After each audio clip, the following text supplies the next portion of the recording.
una democracia directa, una política financiada, dicen ellos, por el pueblo. No aceptan, en este caso, fondos ni del gobierno ni privados. Parece que tenían una cuota de menos de $5 por persona de donación.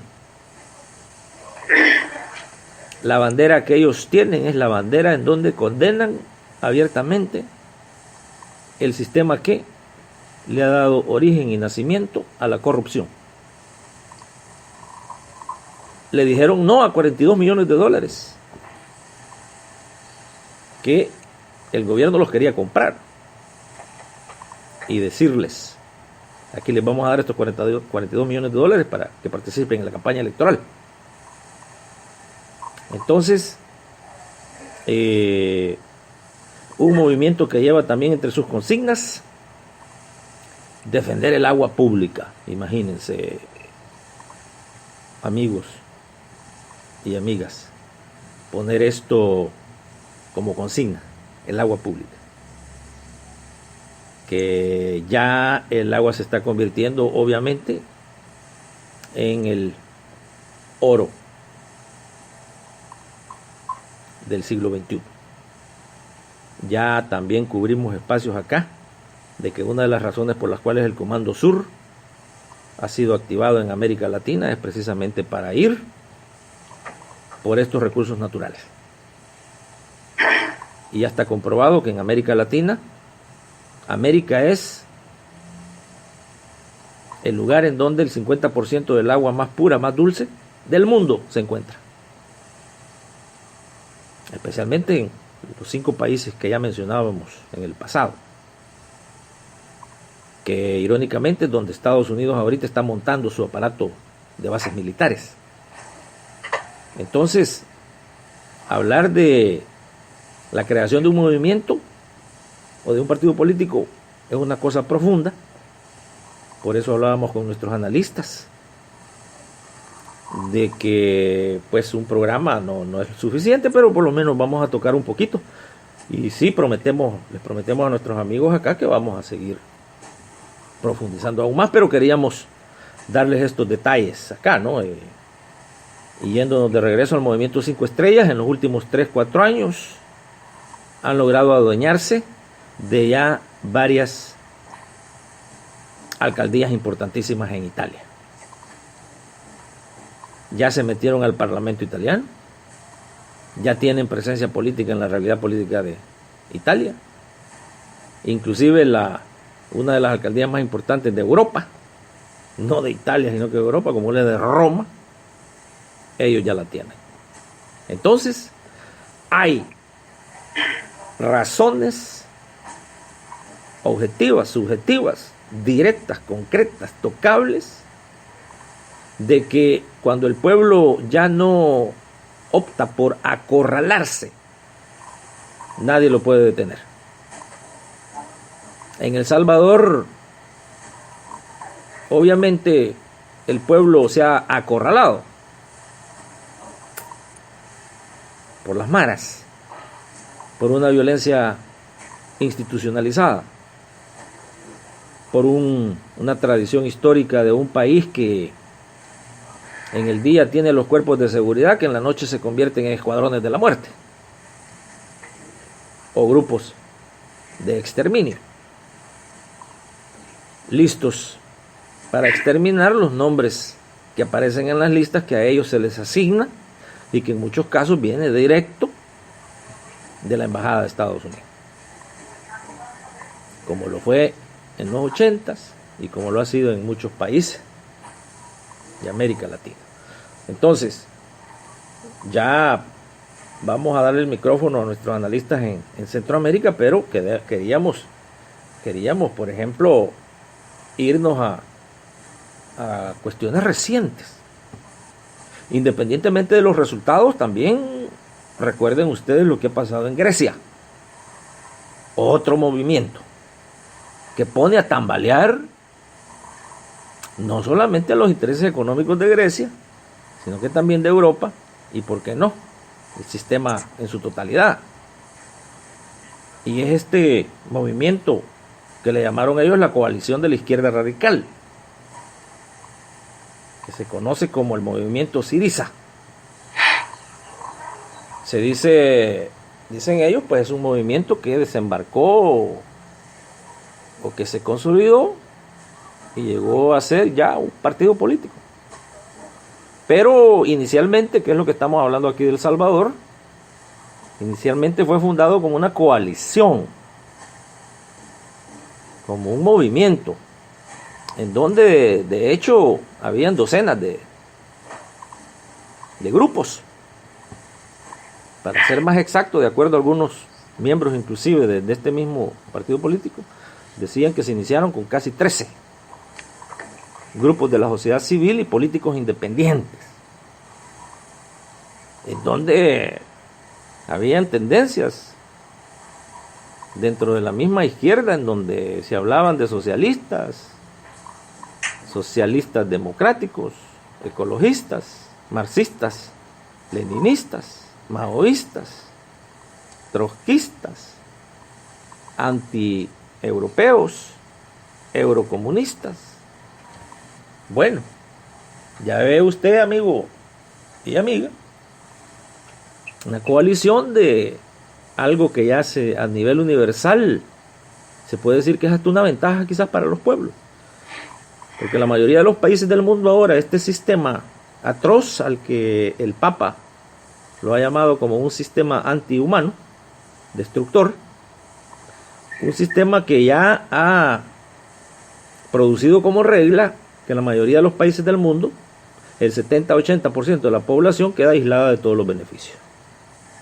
Imagínese usted, amigo y amiga, entonces qué potencial existe para el cambio cuando ya se ha consolidado la pobreza y la miseria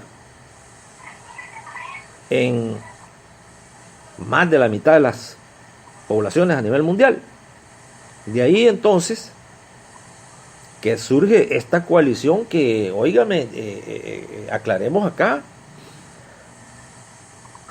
llega y participa, y en su primera participación en un sistema político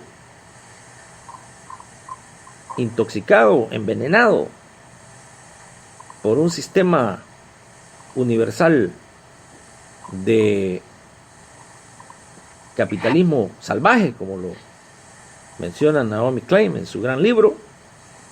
En su primera participación se convierte en el principal partido de la oposición en Grecia. Estamos hablando del 2012, ustedes se acordarán, amigos y amigas, 2012, 13, 14, y llegan a constituirse en el partido más votado en las elecciones que se dieron en el 2014. Ahora sabemos dónde se encuentra ese movimiento, pero de regreso a El Salvador. El Salvador tiene un potencial enorme, increíble. Si tan solo una parte de la población se diera cuenta de eso, mañana cambia la vida político, económica, social y cultural de ese país. Vámonos a Nicaragua, en donde en Nicaragua ahorita hay un proyecto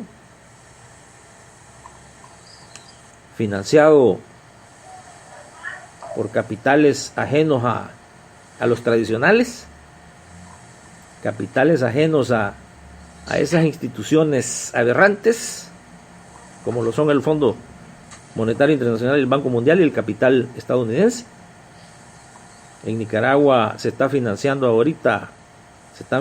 proyectos a tal grado de que ya los expertos dicen que en pocos años Nicaragua pasa a formar parte de los 5 países económicamente más poderosos de la región. De venir desde abajo, ¿no? Nicaragua ha sido considerado un país, recuérdense ustedes, antes de que llegara el sandinismo a Nicaragua, ese país era considerado como una finca, una hacienda, propiedad de los Somoza. Entonces, ya para darle el micrófono a nuestros analistas en Centroamérica, queremos dejar bien en claro que la realidad de El Salvador es única, es una realidad que no se debe de desperdiciar, que no se debe de pasar desapercibida y que debe de impactar de hoy al 2019. Tiene que tener un impacto político en donde ese 70% de la población, del que de hecho hablaba el gobierno hace unos días, que era ese 70% de la población, decían ellos, no va a ser dañado por este 13% de que hemos decretado como impuesto a la energía eléctrica. Imagínense ustedes, amigos y amigas, cómo funcionan los números acá. El gobierno dice, no, un 70% no va a ser tocado por este impuesto, que por cierto, ayer, ya como un paréntesis, la Sala de lo Constitucional lo ha declarado lo nulo. O lo ha declarado, lo ha puesto por ahí a estudios, dicen, pero no se puede implementar. Su implementación tendría que darse hace 2 días, me parece que a partir del 15 de julio.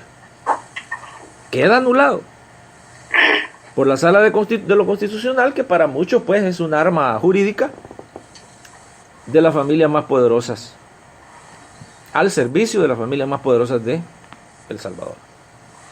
La Sala de lo Constitucional, para muchos, está conformada con elementos que, además de recibir un cheque mensual del gobierno salvadoreño, también reciben cheques de estas élites que ayudaron a ponerlos ahí donde están, precisamente para seguir defendiendo un modelo económico que sigue aplastando al 70% de la población salvadoreña. Y de ahí esta manipulación de declarar nula o ilegal, o por lo menos por el momento que no se aplique, este 13% de la energía eléctrica, que más que todo no es para ayudarle al pueblo salvadoreño, sino que es precisamente para poner a tambalear al actual gobierno de El Salvador. Entonces, amigos y amigas, creo que vamos a pasarle los micrófonos a nuestros analistas en Centroamérica. Solamente queríamos hacer este paréntesis porque el mismo Mao Zedong decía que si no aprendemos de nuestra historia se va a repetir. Y peligroso, porque en el caso de Estados Unidos es una historia que se sigue repitiendo. Solo para mencionar un caso, en la comunidad afroamericana, que por más de 300 años fueron esclavos, 1600, 1700, 1800, todavía parte de 1900, fueron esclavos. Y es una población que ahora desconoce su historia, no porque no quieren, sino que porque es institucionalizado en los centros educacionales de Estados Unidos el no enseñar la historia verdadera del país. Es algo que está oficializado. Aquí no se puede, está prohibido educar al pueblo estadounidense en lo que realmente pasó en esos 3 siglos de esclavitud. No hay libros. Nosotros, profesores de historia, tenemos que hacerlo de nuestra propia cuenta y a nuestro propio riesgo, de decirle al pueblo de Estados Unidos que los afroamericanos fueron los que fundaron este país, con su sangre y en cadenas y a latigazos, porque a uno les daban de 100, 200, 300 latigazos al día. Aquí acaba de haber una ceremonia de una congresista allá en el sur de Estados Unidos, en donde fue a rendir homenaje la semana pasada. Fue a un lugar en donde dijo, este fue un campo de concentración, esta era una plantación de tabaco, y aquí vivió y aquí murió mi bisabuela. Nació